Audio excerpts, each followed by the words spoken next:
politics no ensem bebre na ekoso ewom ade bechi NPP ayese ade bechi NDC ayese NDC force we de na ye NPP force omonso de na ye why de na ye enunti na the Punch TV aba say Ghana politics ni nyina no de ekoso ewo man Ghana mu nyina no ye de ni nyina e de ebrew ewo eye channel ye so message so be subscribe to your YouTube channel na Facebook like video yi e de amame share na ma afofo enya bi hwe na fa o comment nso bra e wo comment section ho e ma me video bi e koso politics mo nsensem bi e koso sisi yi aba betodwa mayenko ne yenko kwetie ensem no embra. We promise to commence investigative processes into security agencies to purge state security agencies of militia and vigilante elements and enhance professionalism. A board of inquiry has been established by the Ghana Armed Forces to investigate recent recruitment processes, aiming to uncover discrepancies and implement corrective measures. Robust background checks are ongoing for all recruits and serving personnel, and mandatory ideological reorientation sessions are planned to reinforce military neutrality, national unity, and loyalty to the state and the Constitution. A biometric database is being introduced to cross-check personnel against national criminal and security intelligence records, automatically disqualifying applicants linked to political vigilante networks. This aims to decentralize and depoliticize recruitments. Similar processes are underway across other security agencies, including the police, fire, service, and prison services. Reopening investigations into major unresolved criminal cases. Delivering justice is crucial for national healing and trust in our institutions. And so we promise to open investigations into major unresolved criminal cases, including the 2020 elections killings, Ayawaso West Wogombai election violence, and the murder of Ahmed Swale and Silas Wolochami. The new Inspector General of Police has established a special task force. Investigations have been reopened and progress is being made. In the tragic murder of Ahmed Hussein Swale 6 years later, the police service have made an arrest and the suspect was arraigned before court and remanded. Investigations are also ongoing into the election 2020 Tishman South incident where 2 lives were lost. In Odododio, where 2 persons died, 3 individuals have been charged with conspiracy and murder and committed for trial at the High Court. In Ablikuma Central, where a military officer is alleged to have caused a death, the scene has been revisited and a request was made to the Chief of Army Staff for the release of the personnel involved to assist in investigations. For the tragic death of Silas Wolochami in Banda, the Attorney General's office under the previous administration had advised against prosecution due to lack of evidence. But I'm pleased to report that we have reopened the case based on actionable intelligence. In Doma West, where Kofi Robert died, 1 person has been charged and is standing trial, while the other suspect is at large and is being pursued. In Savlugu, where Zakaria Samira, a 16-year-old, died from a gunshot, efforts are still being made to find the assailant despite a lack of cooperation from witnesses. And concerning the January 31st, 2019, Ayawaso West Wogombai election violence, where 18 persons suffered injury from individuals later identified as national security operatives, we will not let that matter die without justice being served to the victims. ASP Azugo, who was deeply involved in the violence and atrocities on the day, is currently cooperating with the National Investigations Bureau to identify, arrest, and prosecute all those who were involved in the violence.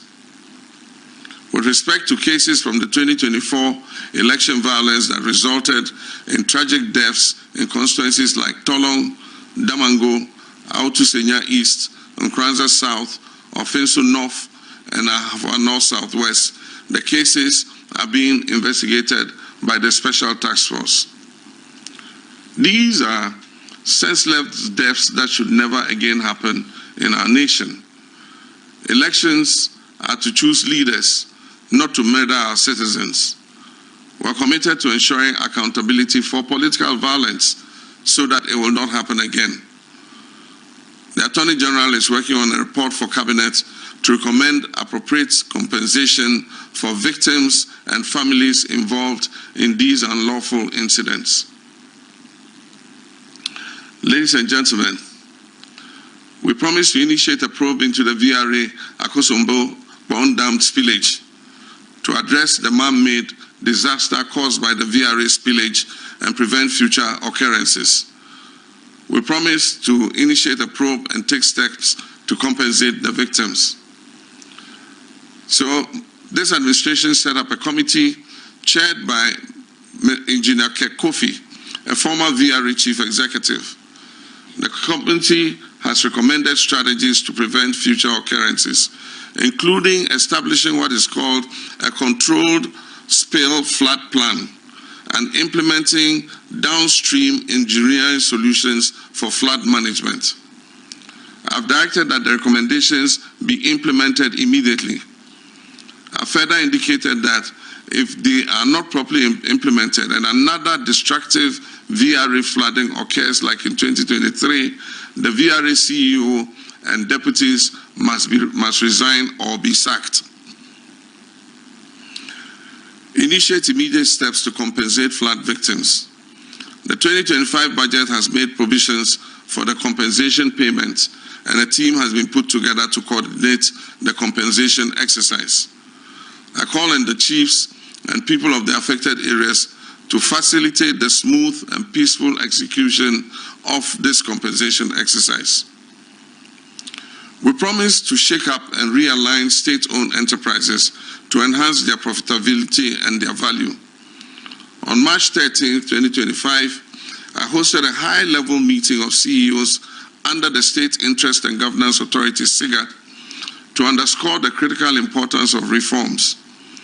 We are implementing an enhanced performance management system with clear targets, monitoring financial and operational performance, and promoting good governance in these institutions.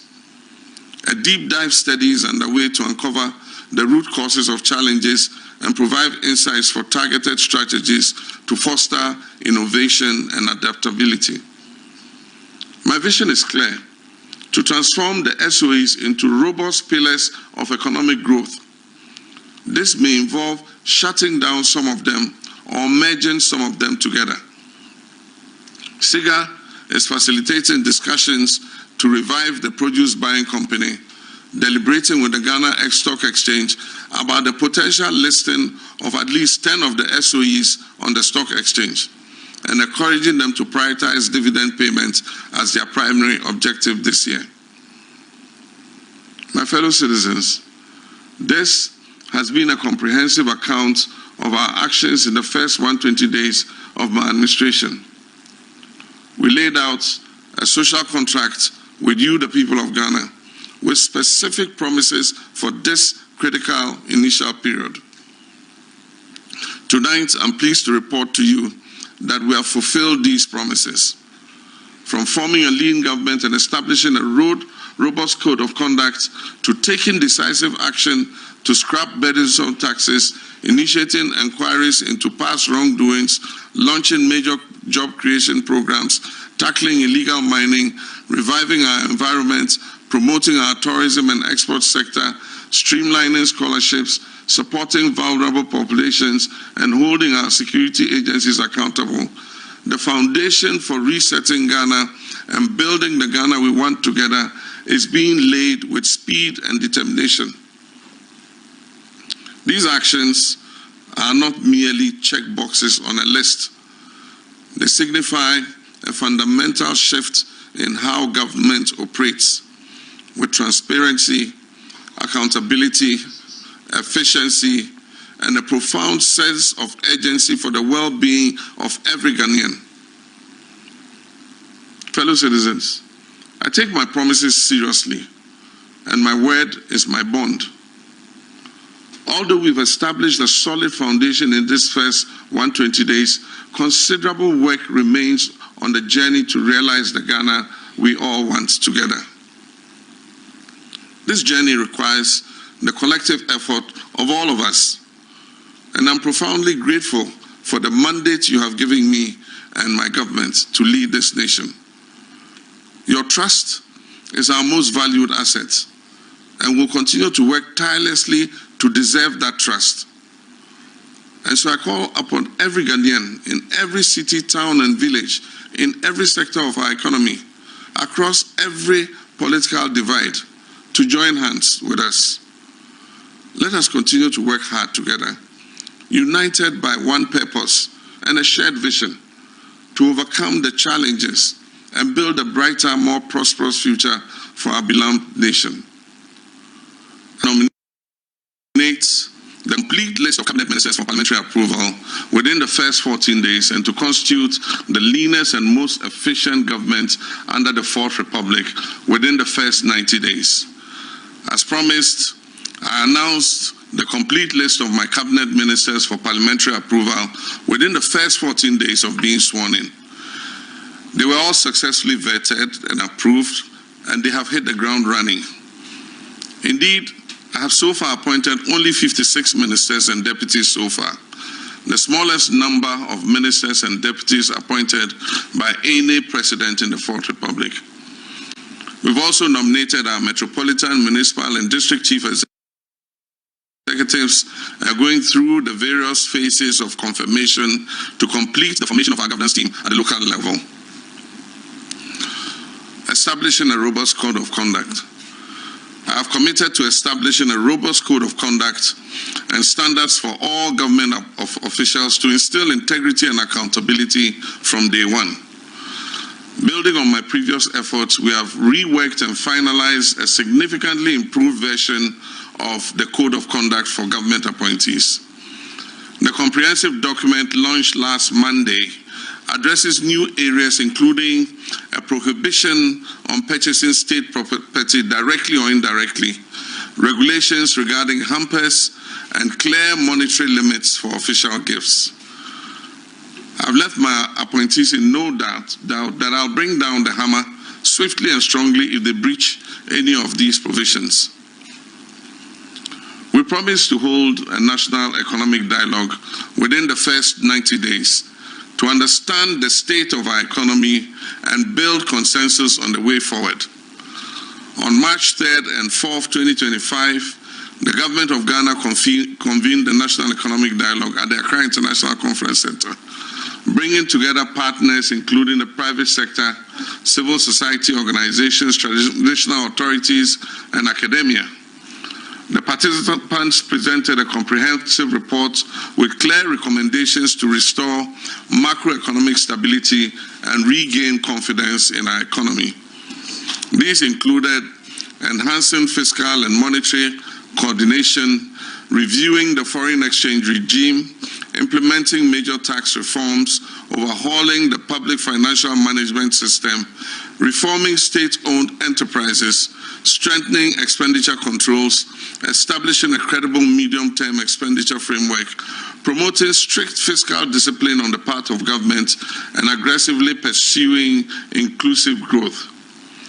The implementation of these recommendations has begun to yield results. The currency is becoming fairly stable, inflation is inching downwards, and we have reduced the excessive borrowing that had become the trademark of past governments. The report also provided valuable advice on promoting industrialized agriculture and aligning skills development with national priorities. We've taken this advice seriously, and implementation is underway, guiding our economic policy decisions. Following the recommendations of the National Economic Dialogue, we've amended the Public Financial Management Act 2016, Act 921, to introduce a debt rule that aims to reduce the ratio of debt to GDP to 45% by the year 2034. We've also established an operational rule to post an annual primary surplus of at least 1.5% of GDP on a commitment basis. The amendment also allows for the establishment of an independent fiscal council recommendation for corrective measures. An amendment of the Public Procurement Act has also been passed, making the issuance of a commitment certificate by the Minister for Finance a prerequisite for all procurements funded by the central government. Scrapping draconian